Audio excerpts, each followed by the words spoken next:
And then this afternoon, Aaron Sorkin, who you may remember as the guy who came up with The West Wing and then the much less popular Studio 51 on the Sunset Strip. He, too, was bothered by the fact that Sarah Palin went hunting, and TLC showed this.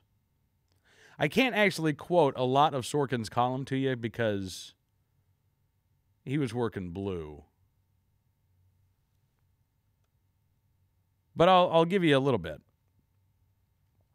He writes, I eat meat, chicken, and fish, have shoes and furniture made of leather, and PETA is not ever going to put me on the cover of their brochure, and for these reasons, Palin thinks it's hypocritical of me to find what she did heart-stoppingly disgusting. I don't think it is, and here's why. Like 95% of the people I know, he says, I don't have a visceral, and then he says, look it up, because we're so stupid. We don't understand what visceral means. Like 95% of the people I know, he writes, I don't have a visceral problem eating meat or wearing a belt. But like absolutely everybody I know, I don't relish the idea of torturing animals. I don't enjoy the fact that they're dead, and I certainly don't want to volunteer to be the one to kill them. And if I were picked out to be the one to kill them in some kind of lottery from hell, I wouldn't do a little dance of joy while I was slicing the animal apart. In other words, Aaron Sorkin, who is a grown man, still desperately needs to believe in the meat fairy. He needs to believe that when he eats that cheeseburger, it did not come from a cow, it was not butchered at a slaughterhouse, that was not carved up into various sections, was not then sent through a meat grinder, was not turned into a little patty, was not flame-broiled on a grill, and put between two pieces of once-living wheat for our enjoyment. Nope, that is too much reality for Aaron Sorkin. He needs the meat fairy. He goes on to say, by the way, that it's not cool for people to enjoy hunting. It is apparently okay for you to enjoy snorting cocaine, according to Aaron Sorkin. Because he writes, at one point, let me be the first to say that I abused cocaine and was arrested for it in April of 2001. I want to be the first to say it's that when Palin's army of arrogant, bereft of any reasonable rebuttal, write it all over the internet tomorrow, they will at best be the second. Okay. I don't really think it matters. Unless, again, you're giving somebody grief for enjoying hunting. I guarantee you, Sarah Palin's trip caribou hunting in Alaska harmed far fewer humans than your cocaine habit, Aaron. Guarantee it. Now, it may be that your cocaine habit didn't kill as many caribou as Sarah Palin's hunting trip. But I'm pretty sure more humans were harmed by your cocaine addiction, which, again, you know, just made you feel really good, I guess. And it's okay, I guess, to feel good, according to Aaron Sorkin, using illicit drugs, but it's not okay to feel good about getting out in the field with your father and your friends. And, yep, taking down a big hunk of meat that will feed a lot of people for a lot of weeks. Not allowed to feel good about that. If you had asked me on Monday if I thought that the entertainment world would have become deranged over Sarah Palin hunting, I don't think I would have said anything at all. I actually watched. This was the first episode of Sarah Palin's Alaska that I watched really any of. Sunday night, my wife and I were flipping around the TV. My wife stopped it and started watching, and she was interested. My wife, who has talked about wanting to go on a Women on Target trip and go hunting, but she's never gone hunting before, she was fascinated by this. She wasn't repulsed or appalled. But then again, my wife doesn't believe in the meat fairy. My wife doesn't believe in the wheat fairy either. She bakes her own bread. She makes her own cheese. And you know what? I'm sure if we bought a cow, I don't know where we'd put it in the burbs, but if we bought a cow, I'm sure that my wife would milk the cow, and at some point she would decide she wanted steak, and I would come home and there would be no cow. And my wife would be fine with that. Now, I know that you want to talk about this as well at 1-866-NRA News, 866-672-6397. That is the number to call. Do you believe in the meat fairy? Do you need to believe in the meat fairy like Aaron Sorkin? And by the way, I don't have a problem with people who don't eat meat. This is not about bashing vegetarians. I have friends who don't eat meat. We get along fine. You know why? Because I don't tell them to eat meat, and they don't tell me to eat veggies. We get along great. I have friends, I guess, I'm sure among some of my friends, there has to be one or two who are appalled by the idea of hunting. But you know what? Again, they don't go, and we don't really talk about it. I've certainly never been called what Aaron Sorkin called Sarah Palin just because I expressed an admiration for hunting, because I have gone out once or twice. I'm not a big hunter. I wish I was. I don't have time. I would love to hunt more. I'm not a very patient person. It is a challenge for me. But it's one of the reasons why I enjoy it when I get to go out and do it. It's not something that comes naturally to me. I like it. It challenges me. It pushes me. I guess Aaron Sorkin doesn't like being challenged. Not even to the idea that there is no meat fairy. All right, to the phones we go here. 1-866-NRA News, 866-672-6397. Let's talk to Jeff in Michigan tonight. How you doing, Jeff? Hey, doing great. It's an honor to be on your show. Honor is all mine, sir. Thanks for calling in. What's going on? Well, last year was the first year that my family and we raised chickens for eggs and for meat and also pigs. Really? And you know what? I'm not much of a hunter either. Man, this was my very first experience doing this. It was a great experience.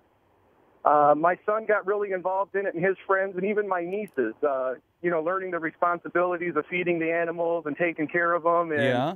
I even got teased a lot that I wouldn't be able to eat my pig once we butchered her because I cared for it so much. But, it was a really nice experience, learning how to have respect for animals and learning about the effort and the work that it takes going into raising and butchering and eating your own animal.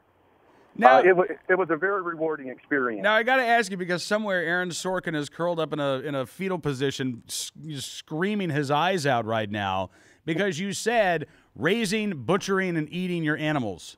And I don't think Aaron could ever get past the point of raising to butchering and eating. So explain to Aaron Sorkin how it is that you can raise a pig from a piglet and take it from piglet to pork chop and be okay with it.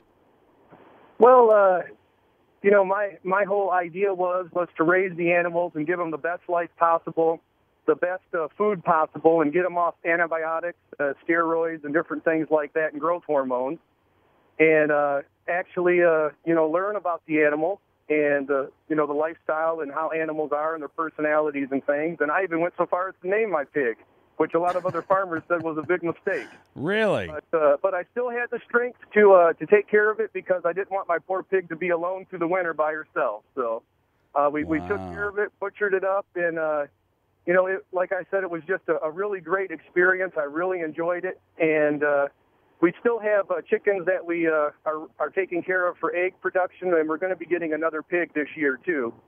So it was really a great experience. My son actually really enjoyed it, and we were all pretty brave when it came butchering time because it was, our first time ever doing it. We weren't ever raised on a farm or anything, but it was very rewarding. I just can't say how much joy and knowledge and everything that I learned and having respect for animals and doing the best I can for them when they were in my custody. So I think that is awesome, Jeff. I got to ask, how much land do you have to have your animals there? Okay, well, I live kind of out in the country where there's a lot of farmland. I only have an acre and a half. Really? Right, and we have a really big, like, chicken coop. It is, the whole enclosure is 10 foot by 30 foot with an 8 by 10 building. And then we had an 18 foot by 36 foot area for our pig with a big pig hut. And we had up to 3 pigs in there at once because my brother-in-law also was in there raising some pigs with us.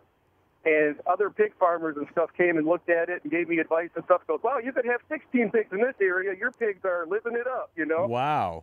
And it was just a great experience. That's awesome. I didn't realize pigs had such a personality. I even have 2 dogs, and my dogs would climb the fence and go in there and play with the pigs and stuff like that. It was just really far out. But, you know, all I know is they had the best life they could have, and they were respected and treated well, and they were cared for, and they were appreciated with their contribution to what they did for our family. So that's awesome, Jeff. I can't thank you enough for the phone call tonight, sir. Oh, yes, sir. Thank you for everything you do for our rights and our freedom. I appreciate it. You give us a call back anytime. I love it. And you know what? I guarantee you that Jeff and Jeff's family appreciated that pork chop. They appreciated that bacon much more than any pig that Aaron Sorkin has ever eaten. Aaron Sorkin can sit there in his multi-million-dollar California home and click out his Huffington Post column on a multi-thousand-dollar laptop.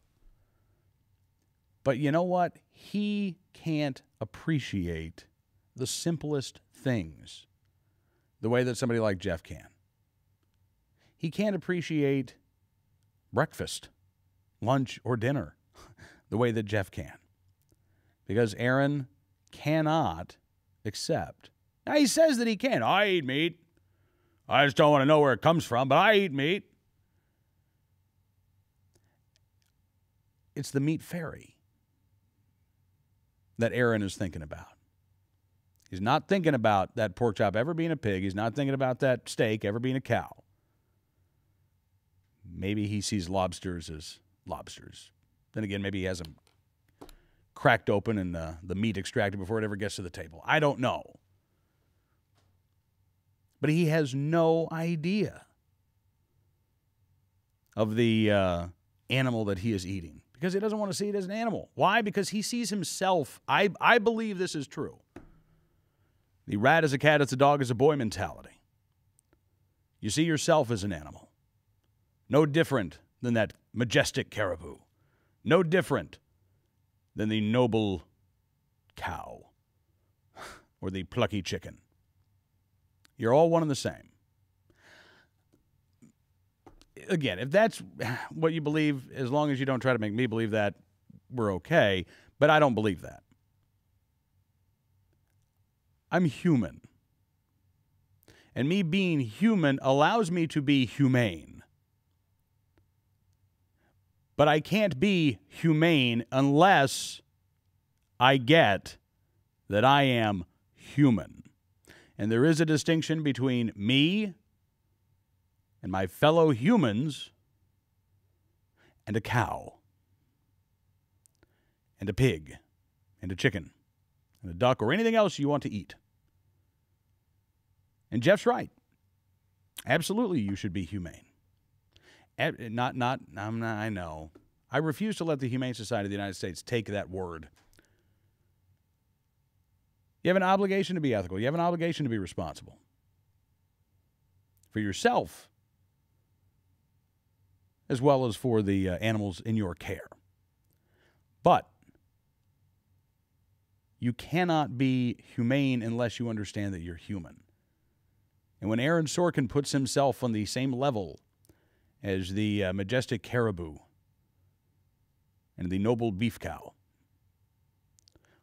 all he's really doing is denying that there's any difference between him, the award-winning screenwriter, and breakfast. All right, let's go back to the phones here. 1-866-NRA News, 866-672-6397. Let's talk to Sean in Texas tonight. How you doing, Sean? Pretty good. How are you? I'm great. Thanks for the phone call. What's on your mind this evening? Well, the producer guy, bear with me, I don't remember his name because people like that I don't want to remember That's anyway. fine. You know, I'm not even going to bother telling you.